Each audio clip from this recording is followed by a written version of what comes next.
Hey, what's going on, everyone? Fantastic Friday. I'm excited about this weekend that is coming. I'm looking forward to just kind of resting and chilling. I got a MLK breakfast I have to go to on Monday, and I'm looking forward to that as well. But more than anything, I'm looking forward to just kind of getting some rest this weekend. It's just my kids and I. My wife is actually on a vacation this weekend, so that's cool.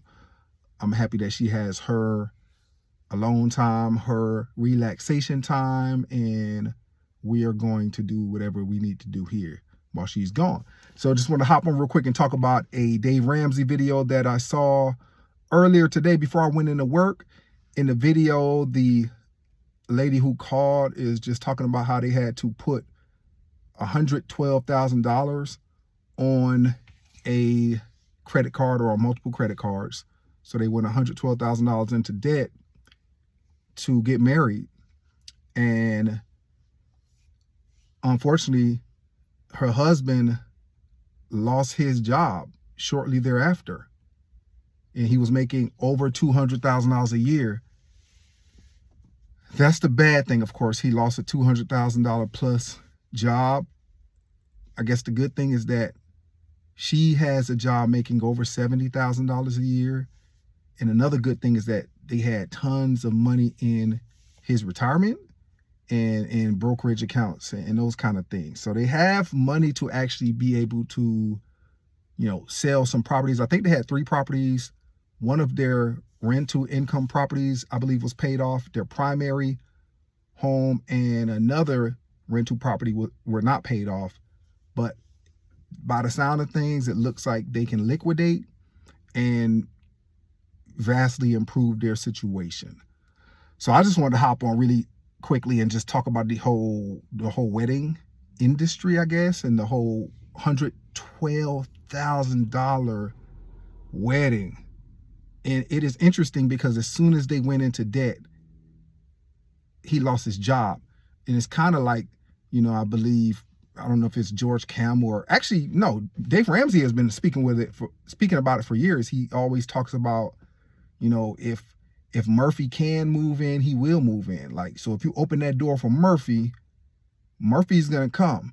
And as soon as they went into debt to get married, Murphy came into their home and he took the husband's job away at the most inopportune time. So let's just go back. Let's think about, weddings in general. Honestly, the most important thing about marriage is actually being married. At the end of the day, nobody necessarily thinks about the wedding itself. You have people who have spent $100,000, $50,000 on weddings and make it 2 months or 2 years, or they have to annul their marriage. Then you have people who have gone down to the courthouse, paid $100, and they stayed married for 30, 40, 50, 60 years. My in-laws are one of them. I think they've been married about 42 years. They went to the courthouse, paid a few dollars, got married, and they're good to go. And then you got these other people who are just really focused on the wedding itself more so than the actual marriage. Guys, trust me. Weddings are cool, but the value and the importance of the marriage is really what matters. In hindsight 2020, if you could take that $112,000 and put it into a money market account or into a brokerage account or a checking account, that would have been far more advantageous than spending it on a wedding and then actually having the husband lose his job. Think about having that $112,000 as a buffer right now or an emergency fund right now. That would be a beautiful thing. Now, I'm not telling anybody how to spend their money or what kind of wedding to have. I just want to provide an alternative.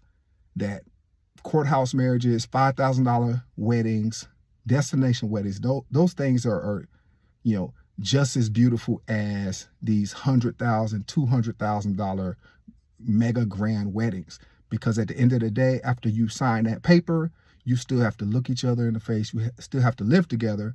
And I think it's a lot easier to have a, beautiful marriage and have a peaceful marriage when you have no debt attached and when you have a big, huge, pile of savings or investments. All right. So, hey, tell me what you think. What kind of wedding did you have? How long have you been together? Do you think the wedding had anything to do with the marriage? Do you think that the price of the wedding had anything to do with your happiness? Tell me what you think. I've been married going on 18 years, and we had a beautiful wedding, but it was very, very inexpensive, and I will forever cherish it.